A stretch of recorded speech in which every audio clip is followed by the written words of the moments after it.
السلام عليكم. كارثه بكل المقاييس كتسنى الناس اللي مسجلين دابا كيشدوا الدعم ولا باغيين يشدوا الدعم مستقبلا، والمؤشر عندهم ردوا البال مزيان. هذه راه خبيره ميكته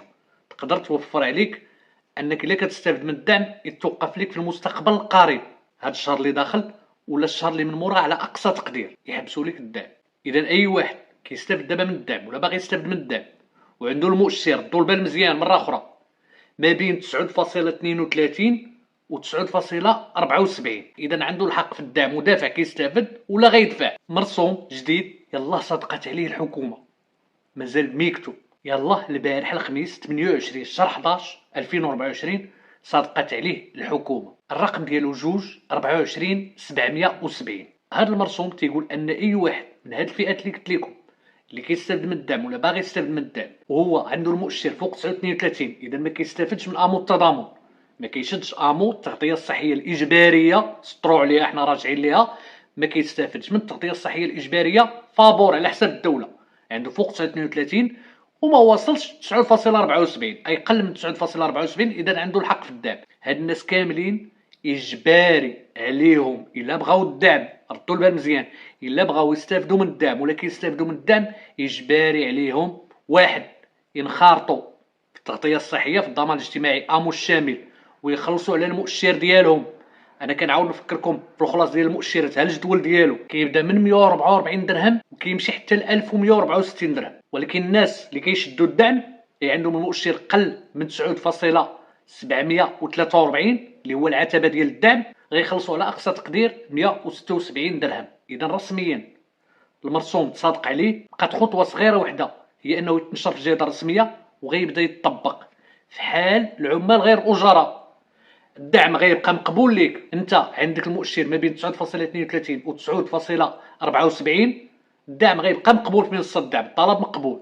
والفلوس غتبان في المبالغ المدفوعه، ولكن غتلقى بحال العمال غير اجراء، الناس اللي خدامين عند راسهم واجباري عليهم يخلصوا التغطيه الصحيه، غتلقى حتى انت ان الدعم حنا حابسينه ليك هو مقبول، ولكن غنحبسوا لك هاد الدفوعات ما حدك ما مسجلش، ماشي غير ما مخلصش، ما مسجلش. الا عندك المؤشر فوق 932 وما كتستافدش من شي تغطيه صحيه اخرى ماشي مع العمال غير اجراء، اجباري عليك دابا الا بغيتي تشد دعم تمشي تسجل في امو الشامل باش تخلص على حساب المؤشر ديالك. كنتي مسجل دابا وحبستي الخلاص غيحبسوا لك الدعم، ما كنتيش مسجل كاع غيحبسوا لك الدعم ويقول لك حتى تمشي تخلص، يا اما تخلص داكشي اللي كيسالوك الا كنتي مسجل، يا اما الا ما مسجلش تمشي تنخرط وتبدا تخلص. اذا دابا اكتملت الاجباريه ديال التغطيه الصحيه، ما بقاش فيها الشك. ديك الهضره اللي كانت تتقال ديال ان امو الشامل اختياري، واحد الفئات بسيطه اللي مازال لحد الساعه انا كنظن بالاكيد ان واحد الوقت حتى هما غيفرضوا عليهم بطريقه ولا اخرى انهم يتسجلوا اجباريا في امو الشامل، هما الناس اللي عندهم المؤشر فوق 974 ما دفعوش للدعم وما مسوقينش، قال لك اخويا حنا ما بغيناش الدعم ولا ما غنشدوش الدعم لان عندنا المؤشر فوق 974،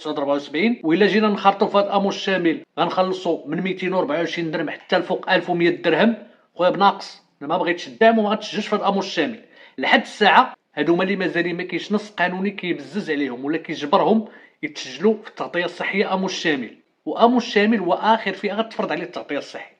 اللي هما كما سماهم القانون ديالهم اللي الرقم ديالو 6022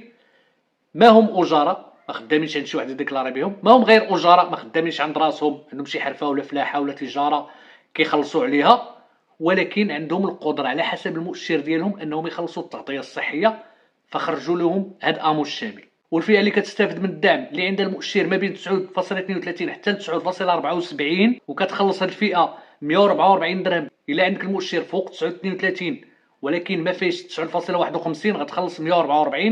وفوق 9.51 حتى ل 9.74 غتخلص 176 درهم. هاد الفئه بالضبط الا ما كتخلصوش امو الشامل داخلين فيه منخرطين فيه غيحبسوا لك الدعم. الا ما منخرطش كاع انت في امو الشامل خليتي قلتي اخوانا ما نخلصوش ياك اختياري، دابا غيولي اجباري انك تسجل فيه وتبدا تخلص ولا غيحبسوا لك الدعم. وماشي غير الدعم الاجتماعي المباشر، اي اعانه اي دعم كتعطيه شي مؤسسه في الدوله، الجامعات الوزارات الادارات المؤسسات العموميه، اي دعم كيجي من الدوله حتى المنحه، الناس اللي كيشدوا المنحه ومسجلين في السجل الاجتماعي الموحد وجابوا فوق 932 راه حتى هما غيتفرض عليهم يخلصوا امو الشامل وين خارطوا فيه، عادي يمكن لهم يستافدوا من المنحه، حتى هما تقدر توقف لهم لان حتى هي كتعتبر دعم. ولكن رد البال من واحد المساله مهمه، ما تشوفش الربيع يبان لك الربيع قدامك وتنسى الحفره تقدر تطيح فيها، تنسى الحفره تطيح فيها. الا كنتي كتستافد من الدعم وكتخلص كما قلنا اقصى تقدير 176 درهم في التغطيه الصحيه، الا عندك ما بين 951 حتى ل 974 اللي هو العتبه ديال الدعم، وقلتي انا مادام كنشد واحد 500 ولا 600 درهم ولا اكثر كاع عندي وليدات، ماشي مشكل نخلص هاد 176 درهم ولا 144 درهم كاع الا كان عندي المؤشر ما بين 932 و 951. رد البال انك تشوف هذا الاتجاه بوحدو، هذا الاتجاه زوين، وتنسى الاتجاه ولا الفخ اللي تقدر تطيح فيه، اللي هو ان المؤشر ماشي ثابت،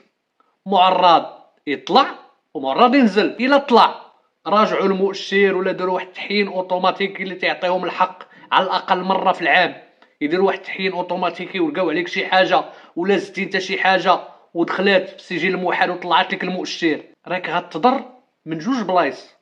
اول حاجه ان المؤشر غيفوت لك 974، هاد الدعم غادي يحبس سواء كتخلص اموس شامل ولا ما كتخلصوش. ثاني حاجه هو ان اموس شامل غيبقى لاصق فيك، راه اموس شامل واخا دابا يقدروا يفرضوا عليك انه الا ما خلصتيش ما تاخذش الدعم، ولكن ما يفرضوش عليك بحال العمال الاجراء تسجل صحه ويسجلوك هما. ولكن دابا الا فات لك المؤشر 974 هاد الدعم حبس اللي انت ضحيتي وتسجلتي في اموس شامل وبديتي تخلص ديك 144 ولا 176 درهم على قبله، ها اموس شامل بقى لاصق فيك، لان ما يمكنش تمشي تقول لهم صافي اخويا مني حبسوا لي الدم، هاد اموس شامل انا درتوها باش ما يقطعوش لي الدم، عافاك حبس، راه ما يبغيوش ليك، غتبقى تحسب عليك الشهور، غتبدا تحسب عليك ويمشيو للبنكه، لان اموس شامل كتعطيهم الكونت ديالك ويبداو يمشيو يهزوا منه الفلوس مباشره، ويمشيو للبنكه ما يلقاوش الفلوس يبداو يعرموا عليك بالزيادات والغرامات، وبقى شهر مور شهر تحسب عليك. وكذلك حتى المبلغ غيطلع، الا كنتي انت فاش كنتي في الفئه ديال ما بين 932 حتى ل 974 كتخلص يا 144 يا 176، الا فات 974 غتولي تخلص 224 لا عفتي، وتقدر الا طلع اكثر تخلص مبالغ اكبر اللي تقدر توصل حتى ل 1164 درهم. فردوا البال الاختيار ديالكم، الا كنتو مازال ما مسجلينش راه لحد الساعه التسجيل ماشي اجباري، يقدر يكون مستقبلا ولكن التسجيل اختياري، ولكن مادام تسجلتي راه خصك تبقى تما، كي بقيتي كتستافد من الدعم كيحبس ليك، ما تقدرش تحبس. اذا الخلاصه عندك المؤشر فوق 932 ما مسجل حتى في التغطيه الصحيه، رد بالك راه يحبسوا لك الدعم، ما غترفضش ولكن غيحبسوه ليك حتى تمشي تنخارط وتخلص، كنتي منخارط وحابس ما كتخلصش حتى تمشي تخلص داكشي اللي كيسالوك. الله يعاونكم.